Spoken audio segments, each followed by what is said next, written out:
Oh no! Andito na naman kami ni Inday, magsamok-samok kanyo kanunay. Nagulat nga ako mga madi nung tinawagan ako ni Mister na naturok lagi daw siya ng lansang. Lansang sa Bisaya pero pako yan sa Tagalog mga madi.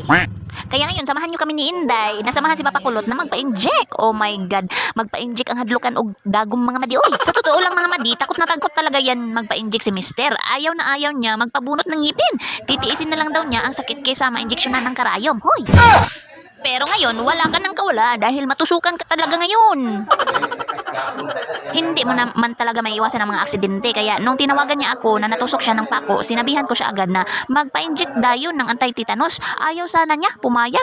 Pero kinagabihan, nagngulngul man ang kanyang kamay kaya hindi siya makatulog ng maayos. Kaya napilitan na siya magpatusok ngayon. Oy! Ipinapakita nga niya dito sa nurse kung paano siya natusok sa pako. Hindi ko talaga ma-explain kung anong mararamdaman ko, kung matatawa ba ako o naawa sa kanya. Kay sa buong panahon ng aming pagsasamang mag-asawa, ngayon ko lang siya makita na tinutusukan ng injection. Kasi nga, takot siya sa karayom. Hay, naku, na kalaking tao at katakot naman sa karayom. Karayom lang pala ang katapat niya. Ini-skin test lang pala muna siya dito para makasiguro kung may allergy ba siya sa gamot. At habang nag-aantay, ini-entertain muna siya ni Inday kay para mawala-wala naman ang kanyang kaba. Kay baka mag-collapse daw ang kanyang amahan. Pero joke lang. Natatawa na lang talaga ako sa kanya dito mga madi, kay hindi pa man tinutusok ang karayom ay pumikit na siya mga madi. Ay, hay nako naman talaga siya. Tag 5 pesos ra.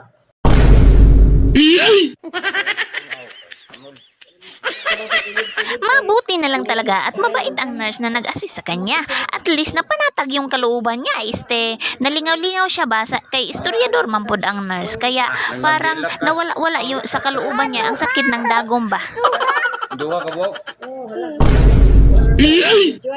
At pagkatapos nga naming magpa-inject ay kumain na dayon kami. Uy, kinagutom man talaga ako. Uy, pero nakalimutan ko mang mag-video. Uy, kay nangurog naman ko sa kagutom. Uy, murag ako may nanervyos kaysa sa kamister. Uy, kakuyaw.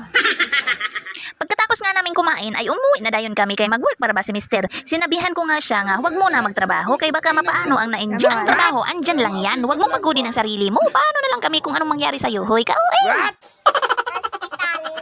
Kinuha na niya ang motor niya sa may parkinganan. Maraming ang motor ang nakapark doon at isa sa mga may nagustuhan siya. Sabi niya, one day, isang araw, magkaroon din tayo ng ganyan. Tsareng, ireng, how I wish. And that's it for today. Thanks for watching. Bye-bye.